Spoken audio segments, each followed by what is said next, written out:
Hey everyone, welcome back to the Dry Dock. Um, I want to start this out by saying, like a lot of guys, I'm not big into politics on my channel. That's my personal beliefs. That's for me and my family and whoever else wants to discuss it with me off camera.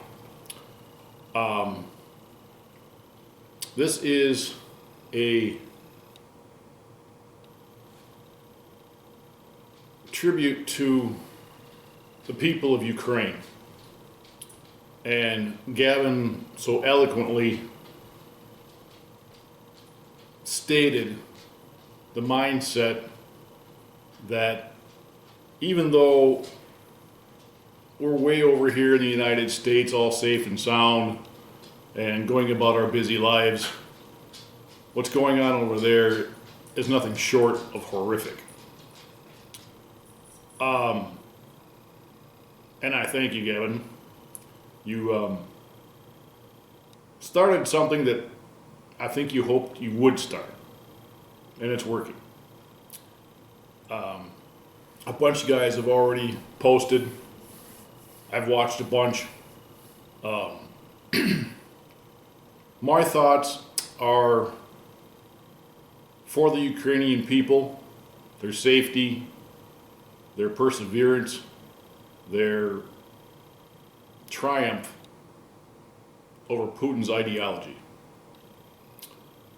1939, another guy thought that he had been wronged, or his country had been wronged after World War I. He took it upon himself to convince the people of Germany that fascism, genocide, and totalitarianism was the right path for their country.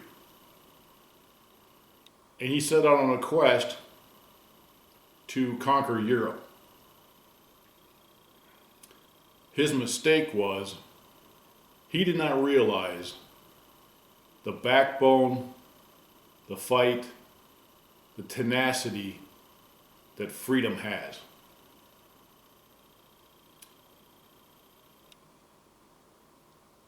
On the decks of the Missouri at the end of World War II, freedom had won.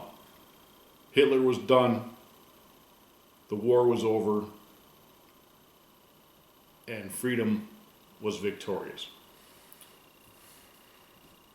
I pray for the people of Ukraine. I pray for their plight, the safety of them.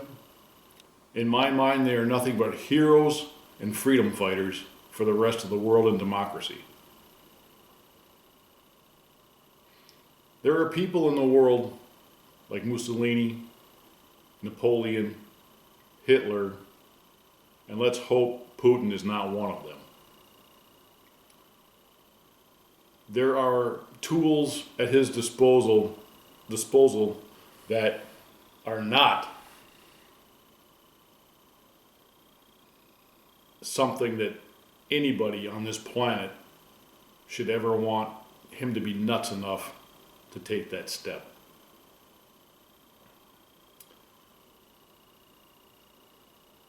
This is a lesson in history.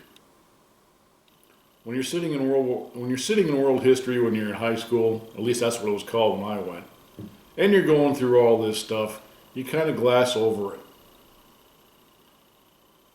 We are 80 some years removed from that day back in 1939.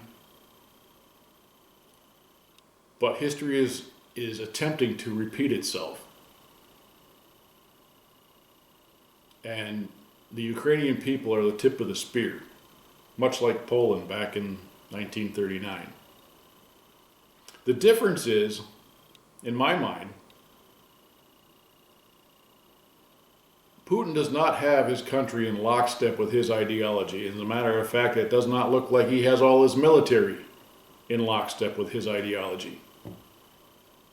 I understand his goal. Russia is not the once great Soviet Union, and that's what I think he is trying to recreate the Soviet Union as a world power. But freedom will win. I believe the Ukrainian people will fend off Russia and Putin's ideology. And like I said, for me, they are heroes, and we should honor them, applaud their fight, and give them every resource we possibly can. Freedom doesn't come free. Our own history shows that. I don't care if you're Republican, Democrat, what race, nationality you are. That is a price that no one wants to pay for freedom. But if need be, I know if Putin extends his ideology into other countries and NATO gets involved, those men and women in the armed services here in the United States will fight for freedom just as hard as they did back in World War II to protect the world from tyrants. So with that, please keep your political comments to yourself. This is about the Ukrainian people and our support for them. And I stand with the Ukrainian people. Thank you.